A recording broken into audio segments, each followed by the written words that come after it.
Good afternoon, friends. Today we will be dealing with Indian foreign policy, right? Foreign policy, like any other policy, is a structured intervention to correct a distortion in society, right? And let us see from different dimensions of Indian foreign policy. What are the basic features, the changes and continuities in Indian foreign policy? These are the things. See, ultimately, a nation's what should I say? Ultimately, a nation's importance is reflected from the way the leadership of a nation conduct their foreign policy, right? So let us say what exactly has been Indian foreign policy. As I said, like any other public policy, it is a structured intervention to correct a distortion in society. See, it is defined as a systemic statement of deliberately selected national interest, F.H. Hardman, right? Then you have foreign policy is the key element in the process by which a state translates its broadly conceived goals and interests into concrete courses of action to attain those objectives and preserve its interests. Paddleford and Lincoln, right? So this is broadly the definitions. See, with this definition, you can know that foreign policy is basically, through foreign policy, a nation tries to attain its objectives and preserve its interest, preserve and promote its interest. These are the basic aspects of any foreign policy. I'm not just talking about Indian foreign policy, but any foreign policy, right? Leadership would be absolutely naive. Suppose if it overlooks its objectives of its foreign policy or its interest, what we normally call as national interest. Because please understand, in global politics is not conducted on ethical or moral principles, right? See, in politics, especially in international politics, as Winston Churchill said, it is neither friends nor enemies who are permanent. What is permanent is national interest. So every country, every nation tries to adjust, formulates, redirect their foreign policy, keeping in view their changing international interest, right? And interests keep changing. As a result, friends and enemies in foreign policy also keeps changing. There is nothing like permanent friend or permanent enemy. Take for example, it is Japan was attacked by USA, right, by dropping atom bomb during Second World War. But today Japan and America are close countries, right? It is America which has ensured the security of Japan, right? There was a time when England and France were inimical country. Today they are friendly countries, right? So there was a time when Turkey literally treated all Arab countries as slaves, right? But subsequently Turkey became friendly, and again Turkey is in the process of becoming inimical to some of the Arab countries, right? So these things, once upon a time, Saddam Hussein was literally a darling of Americans. You see subsequently what happened. Saddam Hussein was ultimately hanged by Americans. Once upon a time, many of you may not know that Iran was one of the favorite countries of America in West Asia, right? Subsequently what happened, right? Ultimately, and today, America, one of the number one enemies of America is Iran, right? So these things in foreign policy, to cut the long story short, neither enemies nor friends are permanent. What is permanent is national interest, right? So this is what the definition of Paddleford means. Now let us see what exactly are the components of foreign policy. Any foreign policy will have three important components. Firstly, formulation of the objectives in precise terms. See, even right now you are preparing for civil services. If you are not clear about the objective, right, your objectives in life, you will never be successful.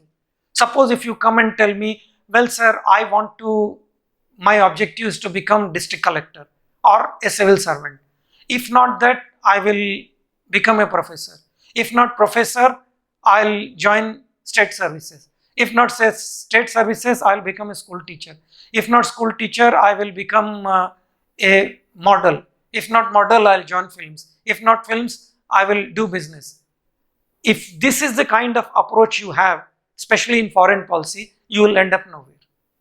Your objectives must be defined in black and white terms, in very clear-cut terms. Look at China. China is very clear right from the beginning. It is we who have fooled ourselves by the apparent gestures of Chinese, right? They were very clear. China's civilizational thrust, as I said, has been power. How to manipulate symbols of power. Expansionist. It has been inherently an expansionist and hegemonistic power. And they are very clear. They want to emerge as superpower or even power far greater than US. They were very clear. Not now. They were clear since beginning. Right? As I said, it is our leadership which deluded ourselves. Right? Into thinking that China is a very peaceful country and all that. Right? So you should be very clear. You should formulate your objectives and define it in clear-cut terms. As our security advisor Ajit Doval says, you can't find an enemy whom you can't fight an enemy whom you cannot define. आप उस शत्रु से नहीं लड़ सकते जिसको आप परिभाषित नहीं कर सकते. It means you can't fight an enemy whom you are unable to define. In fact, that was our approach towards terrorism, right? We started speaking in multi-stereo voices about terrorism. One day we were tough, one day we were quite accommodative, one day we succumbed. So that is not the approach to fight terrorism. And certainly that is not the way to conduct your foreign policy. So the first component of any foreign policy is that you must define your objective in clear-cut, precise terms. Even when a country appears to be confused or ambiguous, please remember that is also part of their formulation. Like China, for a very, very long time, it gave the impression that it is a peaceful. Deng Xiaoping openly used to say, we believe in peaceful emergence and rise of China. But it's not as if they were confused. They were very clear cut, right? Because at that point of the time, confusion served them. It is not they who were confused, it is they who confused others, right? So the thing is that whenever a country appears to be ambiguous or amorphous in their approach, don't think that it is confused. In fact, that is part of their strategy. It is part of their strategy, right? So similarly, as I said, ultimately, your foreign policy can never be successful. You will never be able to achieve the objectives of your foreign policy if you are not in a position to articulate your objectives in clear-cut, precise terms. 1. 2. Nature of action to be undertaken. Now, what action you are going to take to attain those objectives? You should be very clear about that. Suppose your objective is to clear civil service exam and become collector, SP or whatever you are desiring. Now question arises, what action you are going to take? Can you say that, well, I want to be a civil servant, but I will spend 10 hours watching WhatsApp, 10 hours on WhatsApp, 2 hours on television, 5 hours for sports, then I will devote 2 hours for preparation of civil services. Well, this is my nature of action. If you have this kind of nature of action, I'm sure you won't be able to attain your objectives, right? So your nature of action should be such that which should be reflective of your determination, which should be reflective of your objectives. So nature of action should be applied, right? The kind of action which you are going to take. So this is the second and important component of, as I said, any foreign policy. I'll come to the Indian foreign policy specific terms later. Let us understand what are the basically foreign policy mean? The form of national power to be applied for pursuing the objectives. Means what the kind of power which you are going to, the kind of button which you are going to press in order to attain those objectives. See, every country is endowed with certain advantages and certain disadvantages, right? Like China, if China has so much advantage of land area and all that, there are certain disadvantages for China, geographical disadvantage. If it wants to do trade with European countries, it has to take that long route of South China Sea and all that, right? So obviously that is the disadvantage which China has, right? Whereas if you look at Pakistan, right, it is a land which provides corridor to Afghanistan, to Central Asia, to Iran, to China, to India, so it normally makes use of its geographical location. So there are various forms of national power. This power can stem from the fact of economic power, military power, defense power, nuclear power, global influence. It could be geographical location, it could be the kind of population, it could be natural resources, it could be location, it could be anything, right? And a nation should know what these kinds of powers are and try to apply that power in order to pursue those objectives, right? Now next is, what are the objectives of any foreign policy? As I said, not confined to India, of any foreign policy. Maintaining national integrity. Without that, the very geographical idea of your country becomes irrelevant. After all, any foreign policy, the basic objective is maintaining national integrity. Then promoting economic interest. Every leadership, political leadership of the country, national leadership, will pursue their foreign policy in a manner that preserves the economic interest of the country, right? If you are oblivious of your own economic interest, then that country will end up nowhere.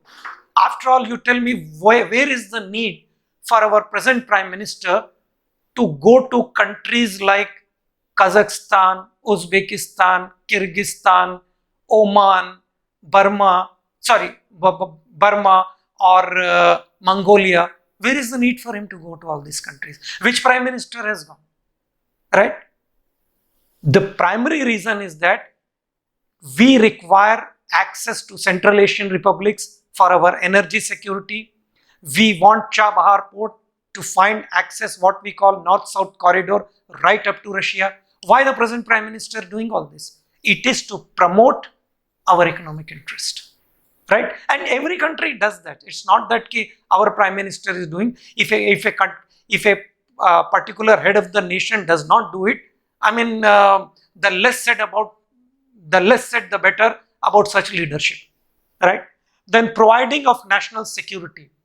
See, unless and until your borders are secure, because development, progress, aspirations, all that come later. Unless and until you are unable to provide security to your own country, which is the primary function of any state, you will not exist. Your existence will be wiped out. Earlier, there were many powerful and prosperous states, kingdoms in India. Just because they were not unable to provide security to themselves, they were wiped out. Learn from history as to what happened to many of these countries, right? Then protecting nation's prestige and developing its national power. See, every country will try to develop their national power and try to expand its global influence. Then maintaining a world order. See, it is said that if nobody follows rules, rules of the game, then game will not be played. Suppose if the wicketkeeper says, I do not want to stand behind the batsman, I'll stand in front of the batsman, I don't think can the game be played? No. Similarly, in global politics also, it's a game, right? So, in order to continue this game, certain minimum order has to be maintained. So, every political party tries to maintain, every nation tries to maintain a minimum global order in order to ensure that game of international relations is played without friction, right? So these are the broad 5 objectives of any country, right? Any foreign policy, foreign policy of any country will conduct their policies by keeping in view these objectives, right? These are common to all countries. Now coming from common to specific, like what exactly are the basic features of Indian foreign policy, right? The basic features of Indian foreign policy are opposition to colonialism and imperialism. Right from the day one, since India itself was victim of colonialism, as a result, once we became independent and started formulating our foreign policy, anti-colonialism and anti-imperialism became important ingredients of our foreign policy, right?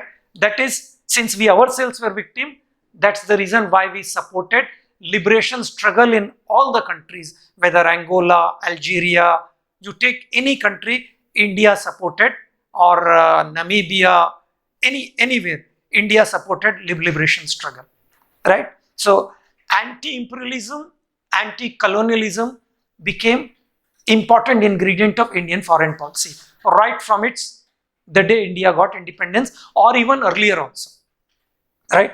Then opposition to racial discrimination. Now what exactly is racial discrimination? That is, races based on color are of unequal worth. Now this tendency, this particular worldview prevailed for a very long time, because for almost 5 centuries, that is roughly from 1500, white race colonized the whole globe, right? And other races, whether yellow, black or brown, emerged as subservient races to white race. Because of this, because of their domination, somewhere down the line, other races also seem to internalize this particular prejudice of white race. Obviously, they dominated the world for 500 years. It is for nothing it was said that world is Eurocentric, right? Anyway, but as a result, India consistently opposed the policy of racial discrimination, especially in a country like South Africa, where the ruling regime practiced apartheid. What was apartheid? Apartheid, when racial discrimination, it prevails even today at interpersonal level. Fine, it prevails. But there is no law which promotes this. Problem with apartheid was that it constitutionalized, institutionalized and legalized this discrimination. So that was the problem. As a result, India consistently opposed policy of apartheid as it was practiced in South Africa by boycotting South Africa in all possible forums globally. And finally, in 1990, apartheid ended, right? Of course, as I said, racial discrimination prevails all over the world at interpersonal level. See, racial prejudice you cannot remove from people's mind, that continues, but there is no constitutional backing, there is no institutional backing, there is no legal backing. Rather, reverse is true. Legally it is banned, legally it is a crime to practice all this. So India was consistently opposed to racial discrimination.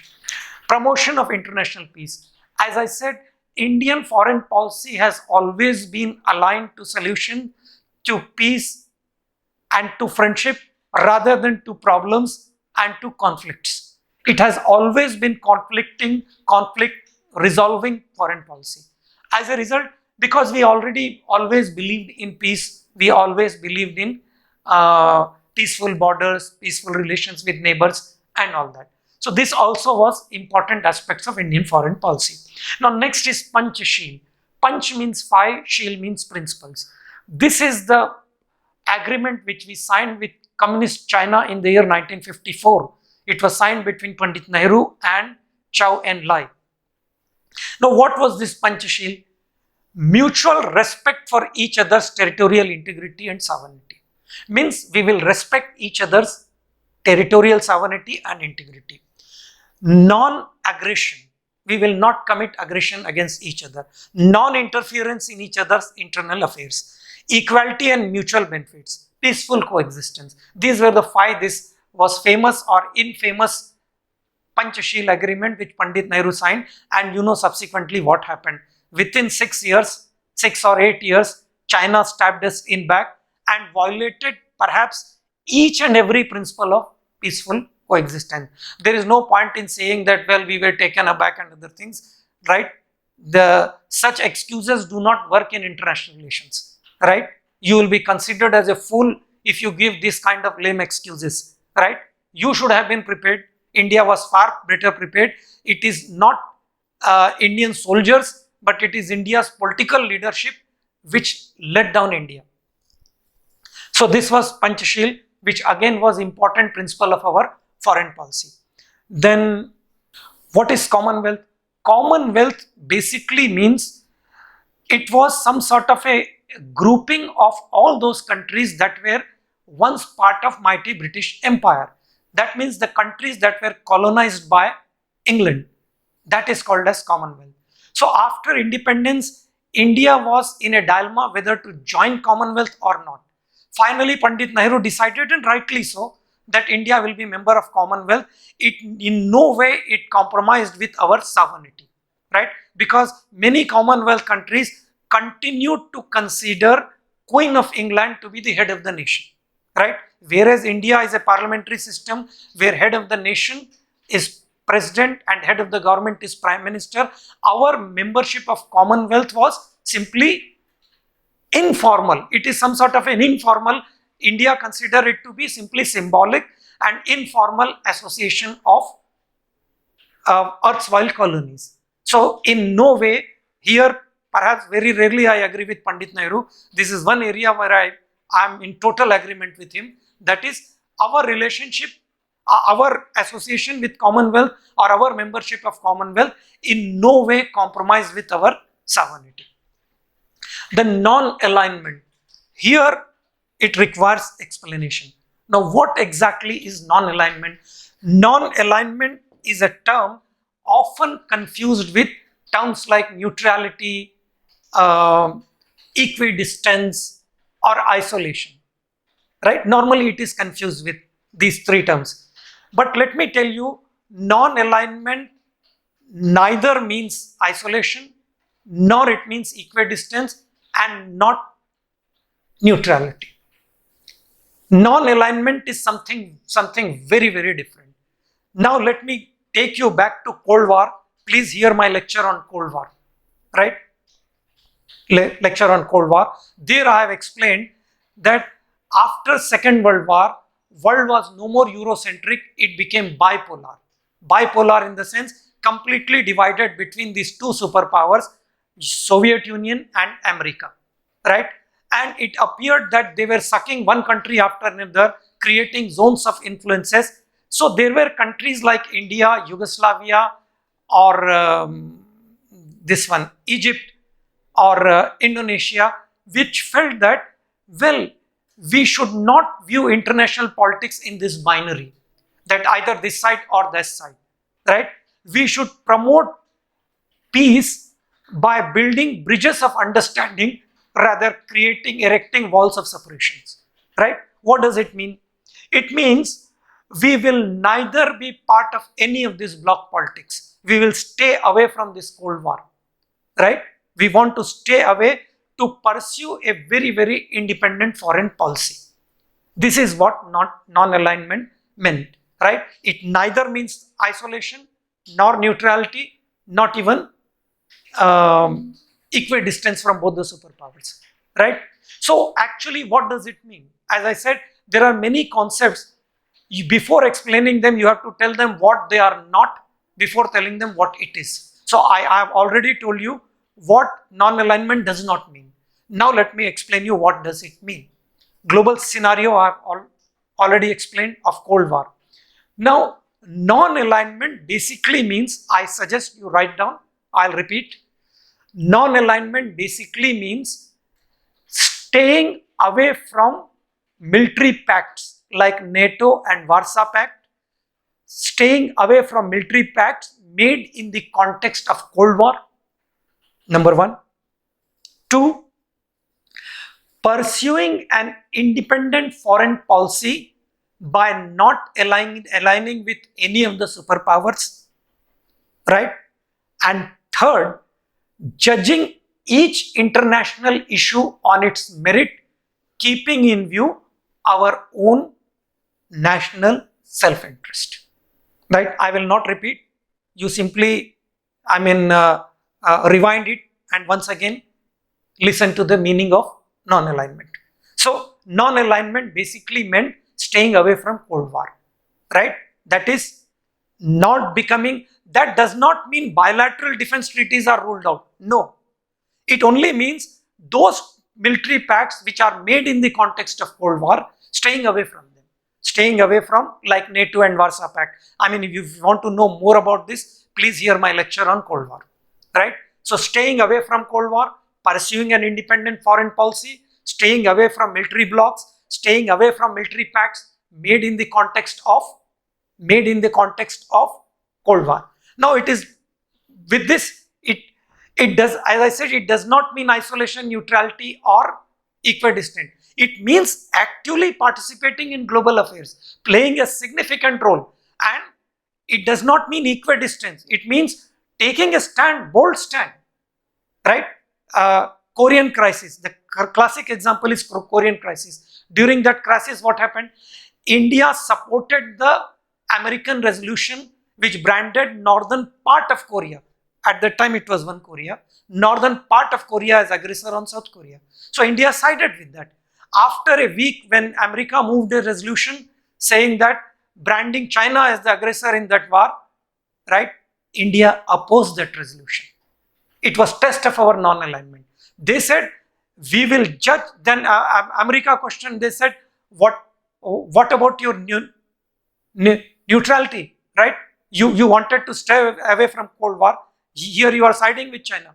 They said, no, on that issue we have sided with you. Here we are opposing you. It means we are independent, pursuing an independent foreign policy. Don't confuse it with neutrality. Neutrality means there is a rapist and there is a victim of rape. Neutrality means, okay, we will stay away from both. We don't want to take any stand. This is neutrality. Whereas non-alignment means taking a stand that, well, rapists should be punished. Justice should be done to the victim of the rape, right? This is non-alignment. So don't confuse it with neutrality, right? So non-alignment became fundamental pillar of Indian foreign policy, right? Of course, we were criticized for this. We were criticized as Soviet client state, and maybe there were some mistakes committed by Indian leadership also, like we condemned America for their interference in Afghanistan, but maintained a tactical silence when Soviet Union invaded Hungary in 56 or Czechoslovakia in 68, right? So non-alignment became one of the important, not only just principle of Indian foreign policy, but its important pillar.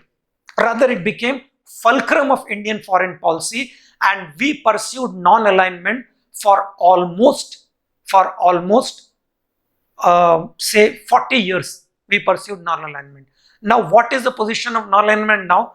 Well, informal summits, formal summits are taking place, but it has lost all its relevance. Personally, I feel it is no more relevant. Why I say so this? Because let us go look at the history of non-alignment. Non-alignment as a concept or important pillar of Indian foreign policy emerged in the context of Cold War between two superpowers. It was result of superpower rivalry in that context when the world was bipolar, right?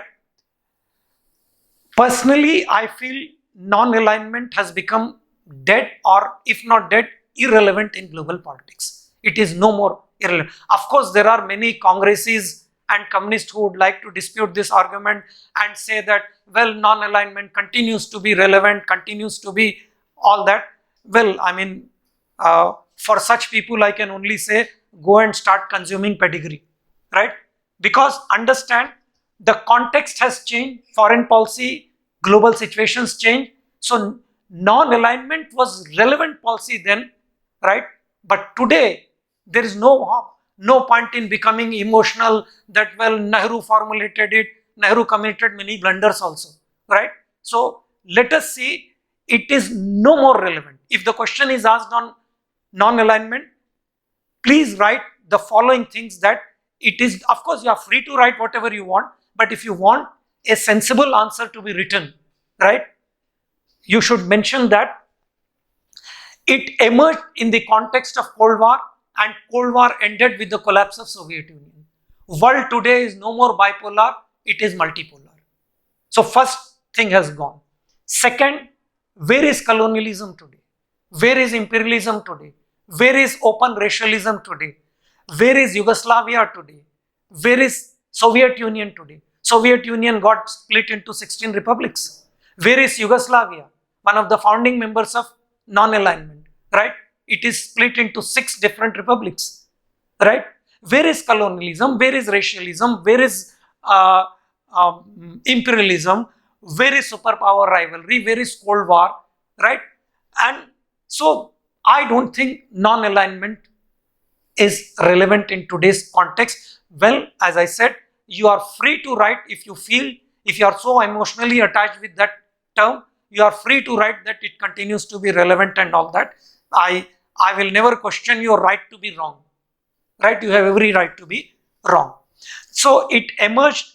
Bandung Conference, Afro-Asian Conference, served as the forerunner for non-alignment. Formally, it was commenced in 1961. The first summit took place in Belgrade. You know, Belgrade is in Yugoslavia. Today, Yugoslavia as a country doesn't exist. It is split into 6 different countries. What were the objectives? Objectives were supporting liberation struggle, opposition to apartheid, non-interference in internal affairs, peaceful coexistence among nations, rejection of use of threat as force, democratization of international relations, respect for human rights, all these. As you can see, most of these situations do not exist today. So for all practical purposes, I will not use the word that non-alignment is dead, but certainly it is irrelevant. These are the days of regional cooperation. Today, India is one of the close allies of America. It is totally violative of the spirit of non-alignment. So as I said, we have to be practical and pragmatic in our foreign policy. For all practical purposes, non-alignment has become irrelevant, right? Because entire dimension of Indian foreign policy has changed, especially after 1991. There are new trends, new dimensions, and cataclysmic changes in Indian foreign policy. We will see what these changes are. They are far more significant than merely going by what were the important precepts of Indian foreign policy. Now, what these changes are, we will see in our next lecture. Please, hear my lecture on new trends in Indian foreign policy. We will be that is going to be our next topic. Thanks.